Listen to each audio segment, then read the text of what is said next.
man. 1 for 1, we don't match up anyway. So, well, let's get it started. My name is Wyatt Stamatopolous. I'm a licensed agent out of Albuquerque, New Mexico. I'm with FFL Turning Point. Okay, but can we do Monday and then? I'm with FFL Turning Point. William Lord is my upline, and I'm honored to be on today. I remember first getting contracted, being on these calls and being like, damn, these guys know what they're doing. I don't think I'm that good. I don't know if I'll ever be asked to host a call. And so it's a little bit surreal for somebody to think I'm good enough to kind of show what I do. So I'm honored. And I hope that all of you or some of you get something from this. Obviously, phones are everything. Like, I didn't invent that saying that they're 85% of this business. They are, and I've learned it firsthand. The first thing, when I was sitting down taking notes last night, sort of breaking down what I'd like to go over, obviously mindset is number one. And the first thing about phones for me and mindset is that I do not have to reinvent the wheel. The scripts have already been written. The objection handling has already been written. All this stuff has been done by great producers before us. So I don't need to reinvent the wheel and I don't need to be fancy. But what I've found is that over time, as I become more comfortable, my personality starts to come through on the phone. And I think that's the ultimate goal of phones for me, is that the true Wyatt gets to come out and my personality shines through while staying in certain boundaries, the certain do's and the certain don'ts. If I can stay in there over time, my personality comes out and people can feel that. I really do believe that people can feel it. I've tried to be other people on the phone, really model myself after other people, and that's been good for a while until I started getting comfortable.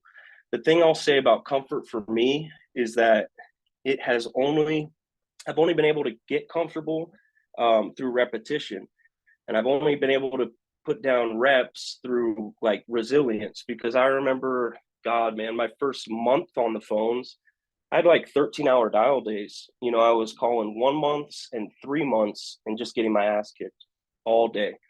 But I didn't give up. I like 5 o'clock, I'd say, I'm done. There's no way I'm picking up the phone again. I'd eat a little bit of dinner, sit on the couch and pout for a minute. And I'd say, screw it, I'm going to dial again. And wouldn't you know that, like, I'd sit down about 6, 7 o'clock and I'd book 4 appointments. So I think that resilience in the beginning for me, if anybody on here is new, is going to be the most important thing for you. What you lack in skill, you can absolutely make up for in just mindset, just a certain toughness about you. If I hadn't pushed through those uncomfortable times in that first month and a half, I'm not sure what would have happened, but I know I'm grateful for it today, and it made up a lot of ground that I lacked in skill. So comfort through repetition, repetition through resilience. That's kind of my motto with the phones for me. Another thing I like to carry into my dials is I am a professional and I am busier than you, the client. And like, let's be honest about it. Most likely we are busier than the client, right? If you've run 30 to 32 appointments a week, we're busy as hell. So when somebody tells me on the phone, I'm too busy. When I started, it was like, oh, wow, yeah, they must be pretty busy. No. I'm busier than you. I'm the professional. You've been thinking about doing this for years. And in my mind, you're lucky that I reached out to help you. Not that I'm the greatest in the world, but that I want to serve you. And I know that I am here to serve you and help you and your family. So that mindset, I try to carry into my dials. And again, it's kind of hard to quantify, but I think it comes through on the phone. So I'm a professional, I'm busier than you, and you are blessed that I'm the one that got your lead, because I'm going to take great care of you. And why that's important, because I've gone into dial days with negative attitudes. Nobody wants to hear from me. I'm inconveniencing everybody. I'm going to get yelled at. And how do you think my dial days go? I booked 7 appointments and I hate myself. So that mindset going into it is so important for me, man. I've got to get my mind right, like everybody else says, but it's true. Last thing, always use a dial tracker. I always use a dial tracker for 2 reasons. I don't care if I'm using phone burner or what the hell I'm doing. Number one is so I know where my mistakes are. If I've dialed 50 times and I have 20 pickups and 2 appointments, I know my script sucks or my tonality sucks. If I've dialed 50 times and I have 10 pickups, I know my phone got hit as spam. So I use an app called Burner. I think it's $14.99 a month, and I have 3 phone numbers on it. So I can look at that dial tracker and say, damn, nobody's picking up the phone today. Sure enough, I got hit spam and I switch numbers. The other thing with dial tracking for me is the mindset. I'll be sitting there at like 1 o'clock and I have like 5 or 6 appointments and I'm discouraged. If I look at that dial tracker and say, holy crap, every 25 dials, I set at least 1 appointment or usually 2, then I can simply take the math and say, well, wait a minute, if I make all 300 of these dials, I'm going to hit my appointment count. So that dial tracker for me puts things into perspective. I'm not doing as bad as I think I am. And every single row of 25, eventually I get an appointment. So I lose sight of that when I'm in the thick of things. I think I called 200 people and nobody set an appointment. That's a lie. That's in my head. The dial tracker tells the truth. So if I stick it out, I will set my appointments. I'm gonna go over my final expense script. I run a lot of Happy Agent. It's a lead vendor. I'm sure some of you have used them. It's like a Facebook final expense lead exclusive where they put their favorite hobby. I really like them. Been using them for a while, and in my opinion, I'll probably always run final expense. Number one, because I can fill the middle of my day. You know, somebody retired is usually going to be home at 1, 2 o'clock. So I can fill those time slots in my day. And I just love final expense. I just love serving the senior community. So I'm going to use that script. And by the way, I used a script. I don't know who I got it from, but I used it to a T exactly how it said for my first like 3 months. And only in these last couple weeks did I start to sort of edit it to what felt more natural to me. And it seems to be working out, at least for me. Okay. What I'll say when I say their name, so the first thing I go is John. What I used to say is, hey, John. You know, I used to be all excited, like, hey, I'm here to help you. And I got a terrible response. So I kind of like to think about it. When I say that person's name, the first thing I say, I almost say it like they're in trouble. John. And they kind of like sit up in their chair like, who's this calling me? I think it almost puts me in a doctor position where they're like, who just said my name like that? This must be important and I better listen. So I go, John. I go, hi, this is Wyatt, medical underwriter with Bernalillo County. Hey, I'm calling you about the form that you filled out online on the 11th for the state regulated final expense programs. This is the one where you put crocheting as your favorite hobby. Perfect. Hey, I have your address down as 123 Main Street and your age is 70 years old. Is that all correct on my side? Perfect. So again, John, my name's Wyatt. I'm a licensed underwriter with the state of New Mexico, but I live here in Albuquerque. I've just been assigned to reach out to you and get you the information. But John, tell me, when you filled this out, were you looking to just make sure that your funeral and cremation expenses were covered, or were you trying to leave some money behind your loved ones or something different? Okay, perfect. Cremation. Okay, that's pretty straightforward. Okay, so John, here's the way that this works. There's a million companies out there that do sort of programs. Since I'm licensed with the state, you and I can look at all of them. I don't work for any particular one. They're all non-medical, simplified issue. And what that really means is they're not going to send out a nurse to do blood work or a physical. Okay, I'll just get with you and ask you some basic health questions. Based on that, you and I will kind of narrow it down to a couple of companies that I think will approve you and be a good fit, and we'll go from there. Does that make sense? Okay, perfect. And by the way, John, this process takes about 20 minutes, maybe a little bit longer if you have some questions, okay? And are you working, retired, or disabled? Okay, married, divorced, or widower? Perfect. All right, let me see. So I will be out in the field the next couple of days. I usually visit with about 10 families a day, so I won't have much time. Let me look at my schedule. Let me ask you, John, what's better for you, mornings or afternoons? Okay, perfect. So tomorrow I have between about 9 and 10 o'clock. Do you have any doctor's appointments or anything like that going on? Okay, perfect. Hey, grab a pen and paper for me real quick. I need to give you this information. So again, my name's Wyatt, and I'll be coming by tomorrow between about 9 and 10 o'clock. If you could just give me that hour to account for drive time and the people I'm meeting before, okay? And John, I'm tall. I've got curly hair. I usually wear cowboy boots. So if you see somebody approaching your door that fits that description, don't shoot, okay? Perfect. And hey, what time is our appointment again? Awesome. Okay, I'll put you in the calendar now. And let me ask you real quick. It's kind of a long drive for me, which I don't mind. Is there any reason you wouldn't be there?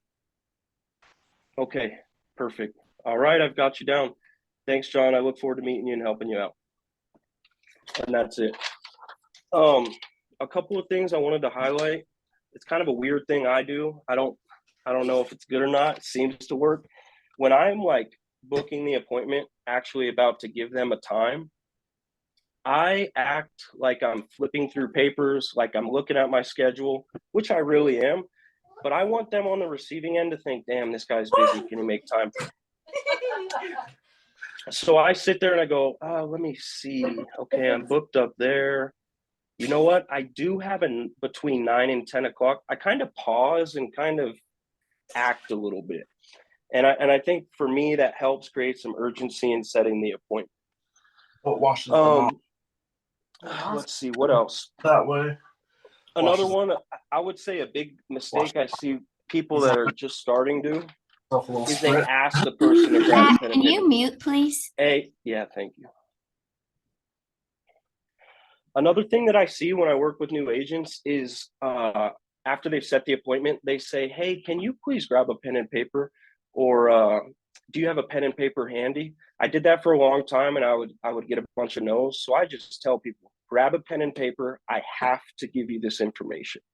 And nobody ever gives me issues on it, you know, but I tell them they need to grab it because I'm going to give you this information.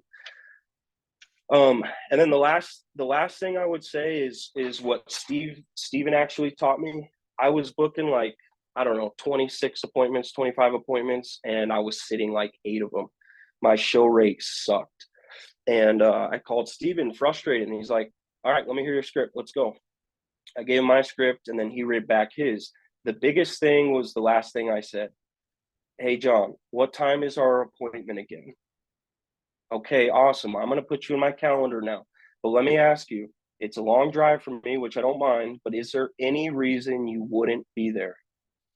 And what that does for me is it weeds out the ones who are going to no-show me anyway, for the most part.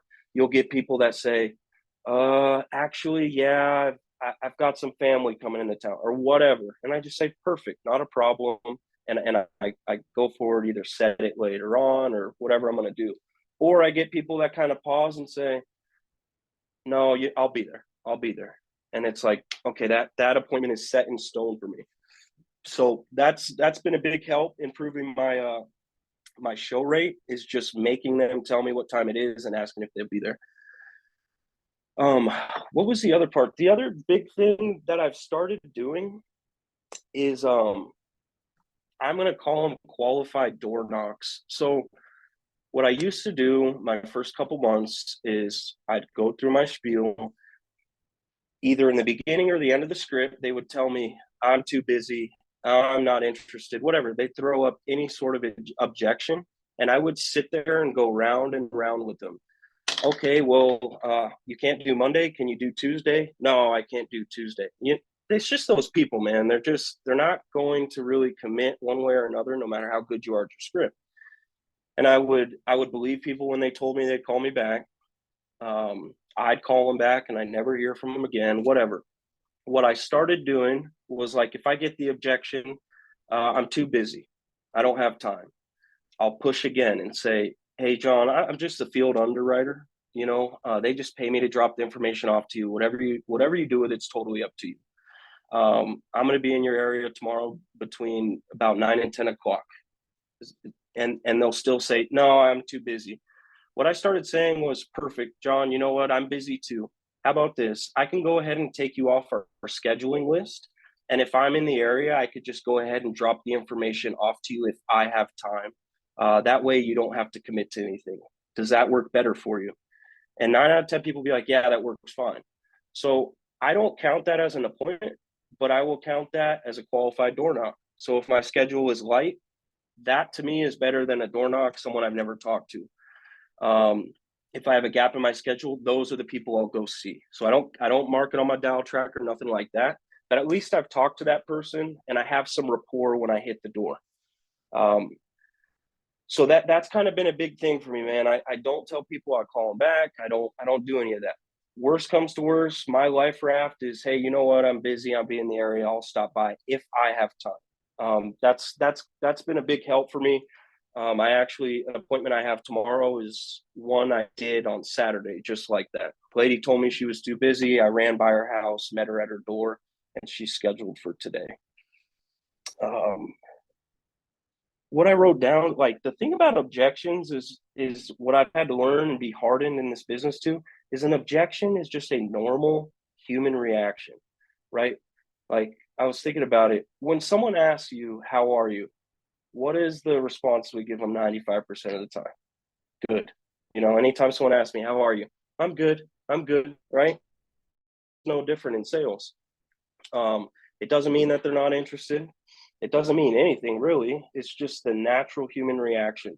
So having that mindset has been important to me because I just use that to roll over them. I don't really take them into account. They're quick concerns that I can just roll over. And I always agree. Someone says it's too expensive. Yep, I totally agree with you. Someone says they don't have time. Yep, I totally agree. I'm busy as well. I know you're busy, and I'm right back into it. So first rule of selling to me is I always agree. I'm not perfect because I do get combative sometimes if I'm off my game, but when I'm doing it right, I agree with them always, and then I roll right over it. Another little wrinkle I've done, sort of similar to those qualified door knocks, I'll call them, is the leaving a voicemail and telling him I'm just going to come over. I had this guy last week. I called him. I got into my script. He hung up on me halfway through. I called him right back, got his voicemail, said, whatever. Hey, John, this is Wyatt. Seems like you just hung up on me. Not a problem. Hey, I'm going to be in your area tomorrow between 10 and 11 o'clock. I'm going to just come by then and drop off this information. If there's an issue with that, go ahead and call me back and we can reschedule. If I don't hear from you, I'll just see you tomorrow between 10 and 11 o'clock. And sure enough, I'm out running appointments. At about 9 o'clock, I get a call and voicemail from him.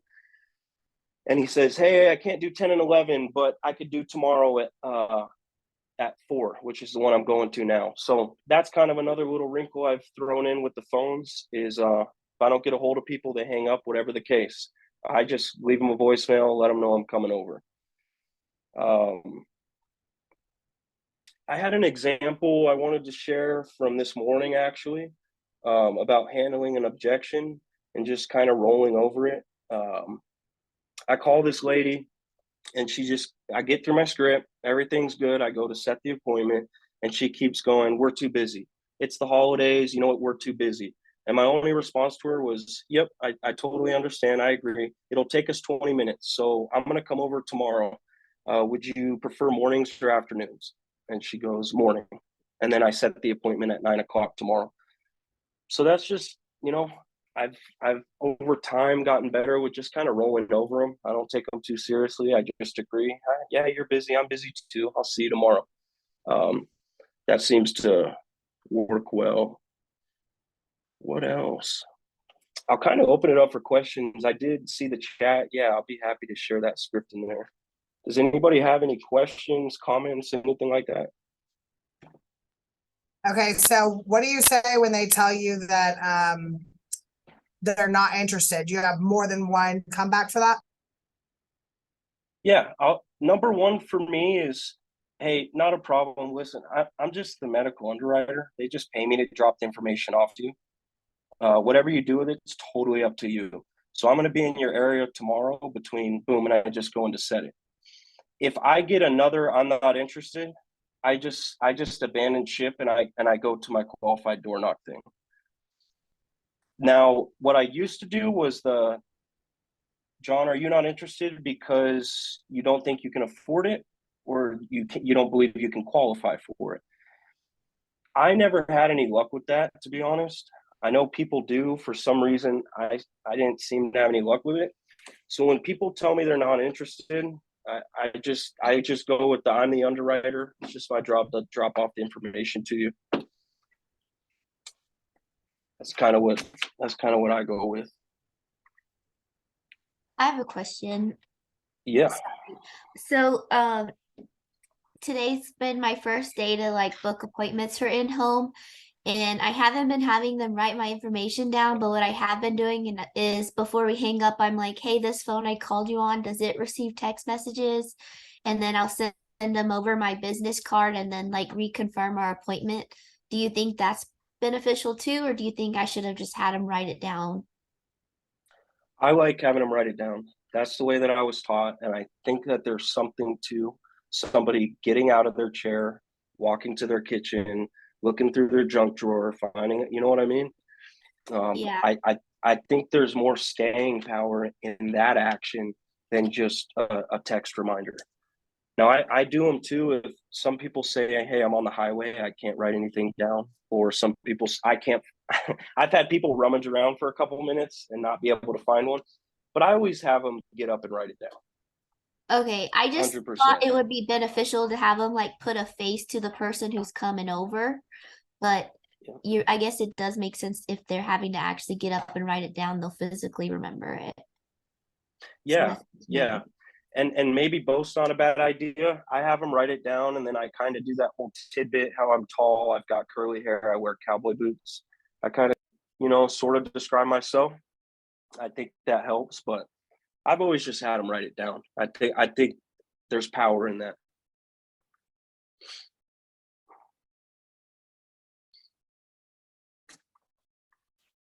What Are else? you gonna Anything email else? us that script, or is there any way you can, if I put my email in the chat, can you send it to me and I can send it to people across our team? Yeah, absolutely. Here, I'll just post the whole thing in the chat. It might be kind of obnoxious, but I just have it in like a iPhone notes thing. Let me see. Did you like that script or what? Did you see how I kind of like I tweaked thought it a it little was bit? good because you kind of like pause a little bit, like you can tell you're looking through your stuff and that you're busy. And you maintain. I've heard you dial on live dials, dude. You're good. Thank you. Oh, here's the other thing that I didn't mention. The reason I like doing my script this way, I like asking people why they filled it out. And the reason I do that is, well, there's a couple. Number one, I want, sorry, I'm trying to send this. I want prior agreements before I ever meet the person, right? So I say, hey, Rose, did you fill this out because you were trying to make sure that your cremation and funeral expenses were taken care of? Were you trying to leave some money to your loved ones, or trying to do something different? Number one, I think it qualifies people, because straight up, some people fill out the leads and they think they're filling out car insurance, or they think they're looking for stimulus money. So I get to eliminate those. Number two, I get people to reiterate why they filled out, right? They might have been drinking, feeling good, sitting on their couch. They fill it out and then they forget about it. And when I call them, it doesn't have the same emotional impact as it did when they filled it out. So I want them to repeat that to me. Like, oh no, I've got some kids, I've got some grandkids, and they live with me, and I need to make sure they're taken care of. I want them to relive that. And then number three, simply like when I get to their house, I want it to mean business. I want them to know why I'm over there. Like, thank God at FFL, we don't freaking call people and tell them we're coming over for one reason and try to sell them life insurance. But even more, I want to show up to somebody's house and they know, like, we're here to look at final expense coverage or mortgage protection. So that to me is very important. I'd rather have a good set appointment that knows why I'm there than two appointments where it's kind of shady. Not shady, but just vague. Vague is a better word. So I always throw that in all my scripts. I want to clarify what they were looking for when they filled it out.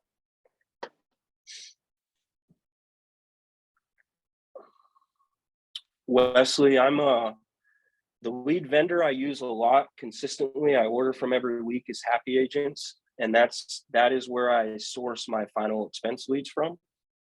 I do have the county locked down with final expense mailers as well. I just started doing that a couple weeks ago. I think I probably get about maybe 10 a week. And then I supplement 1 month and 3 month internet leads. And then anytime there's aged mortgage, aged final, aged anything in the CRM, I try to buy it. I mean, those are just ridiculous deals. You know what I'm saying? And as far as the happy agents, I just do the essential locals, like the most basic one. I think they're 24 or 26 bucks, depending on where you live. But that's it. Let's see. I think the script cut off after simplify. Oh crap. See, thank you. I told you I'm a mess. I don't have it saved like all fancy in a spreadsheet. I think you can share it from your notes still. Like you can just put share and maybe just forward it over to Rose. Yeah, I'll do that. Let me see. Rose, I got your email. I'll shoot it to you when we hop off. Okay, so how important would you say as a newer agent dialing these leads, how important is your mindset when you're dialing? Like how big is that for you? 100% everything. Everything. I mean, it's crazy because like I've had this experience. I have like 50 leads, right? I invest heavily. I'm excited. Sunday night, I'm like, I'm gonna kill it tomorrow. For some reason, I roll into Monday with a subpar attitude and I have a crappy dial day. Then there's days where it's like I only have 20 leads, or you know, I don't have that same cachet of leads, but my mindset is right and my freaking book ratio is off the charts. And I look at it, I'm like, what the hell is the difference? It's me. It's always me. It comes through on the phone. The tonality, everything comes through on the phone. And another thing that I've done that's not good is I have chosen which leads are good and which leads are bad. And that's bullcrap. That's one way to limit yourself so damn quickly in this business. When I decided that 1 month and 3 months suck, dude, that's on me. You know, and I'm the only one that's hurt by that. Reality is they all suck or they're all good. It don't matter. It's me at the end of the day. I was just talking to Jordan about that. I'm like, bro, for some reason I decided I hate internet leads. So yeah, I would say that it doesn't really matter what leads you're doing. You can pay freaking $50 for a mailer or $3 for an aged final expense. If you have the right mindset and you have the right actions behind the mindset, you'll book appointments. And you'll also have people tell you to kick rocks. You know, it's even across the board. So 100% mindset is the biggest thing. Oh, another thing on that too is being structured in my lead purchases. That's a huge thing. Like, dude, we're business owners, right? We don't work for anybody. Nobody signs our check. I don't ever have to sit across the desk from another man and have him tell me what I'm worth, or woman, ever again in my life. But with that, I need to be disciplined on when I'm ordering leads. I don't care if I have a chargeback and $1,000 in my checking account and leads are going to cost me $900 and it's Monday, right? I need to buy for Thursday. Like, it does not matter how I feel. I can't jinx the math. Like, I have to buy leads. And I've made that mistake too, where I've procrastinated on it. I've justified in my mind, I'll do them later. I'll do them later. And that comes to bite you in the ass. So I would say if you're new, figure out which days it is. For me, it's Mondays and Thursdays, same as my dial days. I'm buying leads. And I stay ritualistic about it. It doesn't matter if I wrote 12,000 that week or 2,000. I have to buy freaking leads, man. And I guess for me, it's so important because I do a lot of final expense and stuff. So I have to have some lead time on that. It's not like I can just go into the CRM and buy them, you know. But even then, like, I want to be deliberate about my lead purchases. I mean, think about it. Like, if we owned a convenience store, right, what we sell is the goods in the convenience store. I have to order those ahead of time. I have to account for the ship time to when they land in my store. I have to, all that stuff. That's our business too. Like, the way we make money is through leads. So I have to order the leads ahead of time. I have to have them in my email and broken down. So when I get in the office Monday, I know exactly where I'm going and all that. So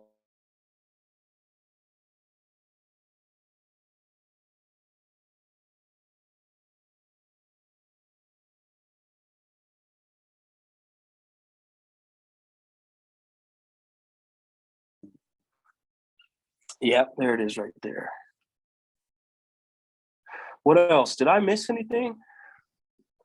I'm sure I did, guys. Any So questions? are you like, Anything are I you missed? taking like a break? Are you dialing like in an hour sets? Are you dialing sets of 25? How are you structuring your dial day so you don't get, potentially burnt out?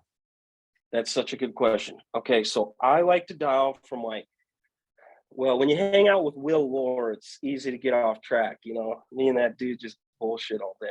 No, I start dialing at latest 8 o'clock. I like to be in at 7:30. I like to have everything set up. 8 o'clock, I'm dialing. I'll dial till about 10 o'clock straight through. I want to get through all these leads. Then I'll usually take a break about 10 o'clock, eat a little snack, walk around, and then I'll dial till about 12:30. I usually go home from the office. I hang out with the kids. I hang out with my wife. I sit on the couch, eat some food, watch TV for a minute.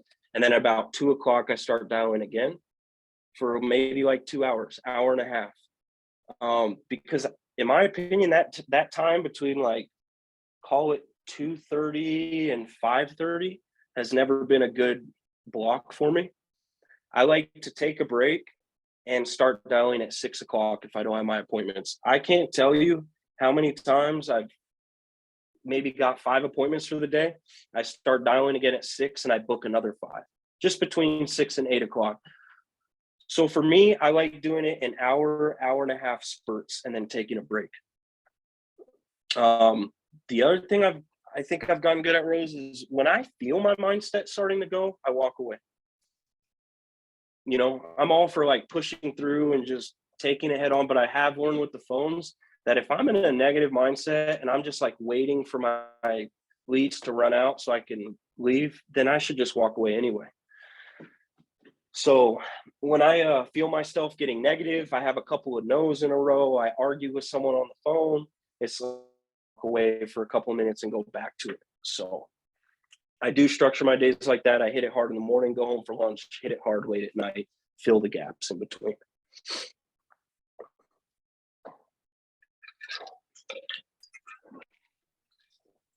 What else? Question.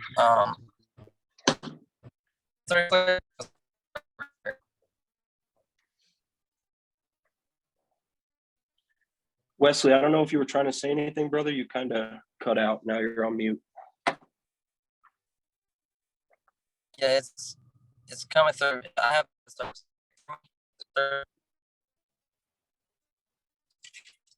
I'll put it in the chat. Okay, I was going to say, can anybody decipher that code language for me?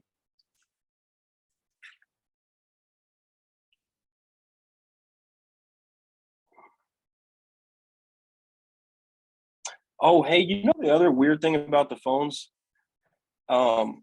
If you guys are in a city where there is an office and there are people dialing, you're doing yourself a disservice if you're not in that office dialing, even if they're not on the same team as you. Dude, I can't tell you how many times I've sat down in that office when Will's dialing, and for whatever reason, I book way more appointments. It's because I want to kick his ass, but really we feed off of each other. So if you guys are in a city with other agents at an office, please go in there and dial with them, man. It just does something. You feed off the energy. It's much harder for me to get into a negative mindset, right? If Will or other agents are sitting there and I have a couple of no's in a row, it's much easier for me to just keep rolling.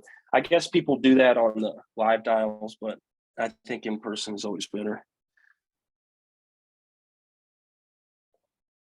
So Jordan asked, how many times do you dial a lead and how long before you resolve it? I only double dial leads. until the evening. And maybe that's sacrilegious. To me, for whatever reason, it feels like double dialing isn't over the top, but it still makes a point. So I say I go like this morning, I had, I think 45 leads. I double dial every single one of them. I'll come home, I'll eat a little bit, I'll double dial every single one of them. And then tonight is when I'll triple dial them. Now, if I have not resolved that lead, I will leave it alone. So today's Monday. If it weren't Thanksgiving, right, I would come around on Thursday and I would dial it again, but I would leave a voicemail. And I would pretty much leave a voicemail, who I am and why I'm calling them. The response rate on that isn't too good, but I have booked a couple from it. So I will dial a lead, I guess, for pretty much a week. The other thing with mailers and happy agents is I will door knock them. If I have like sort of a light schedule, I'll take those leads and I'll door knock them. So that's kind of how I work them.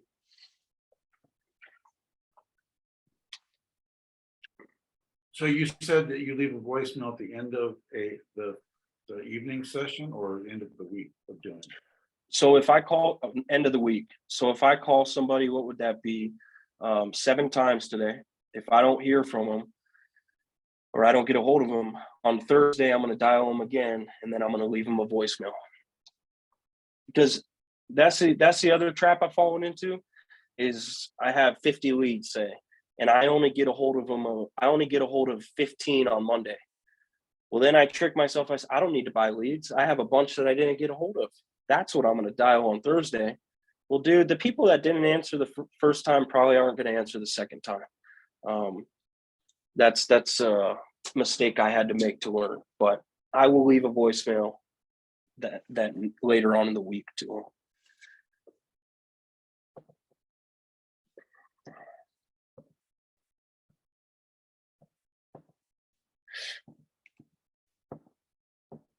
So funny. I just have to say this. I hope it's not inappropriate to do this, but literally, I'm only virtual because I'm in Mexico. But I left Okay. this message, a text, after dialing, and they haven't said anything. I just got a text, call me Wednesday at 1. So it does work, And I called the heck out of this one.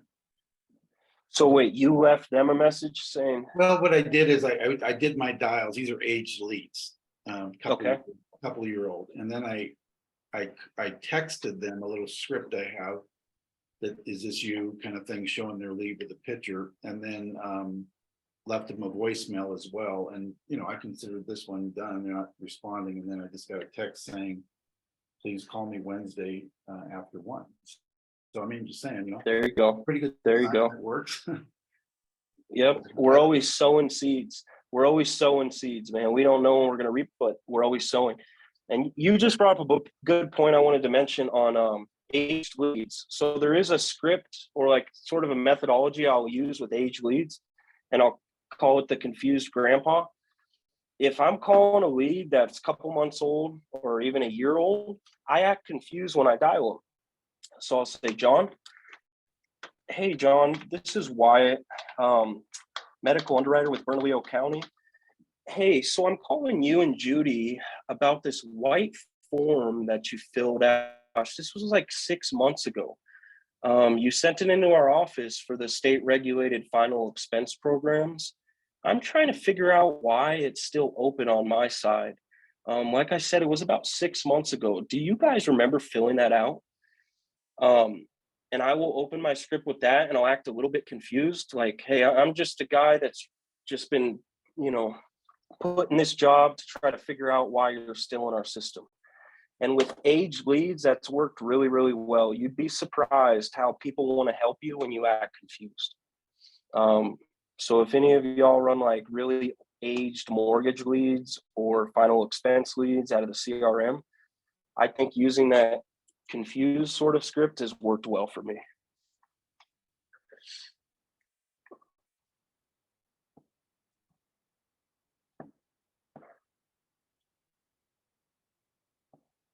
Any other questions, guys?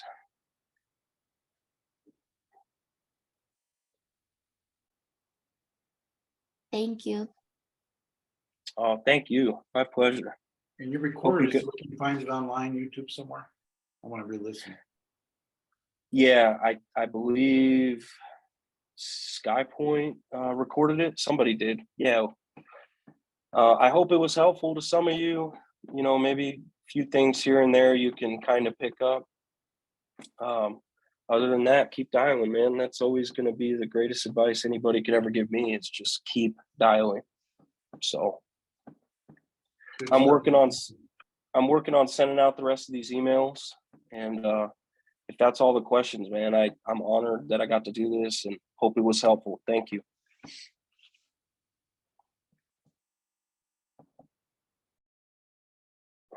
See you guys.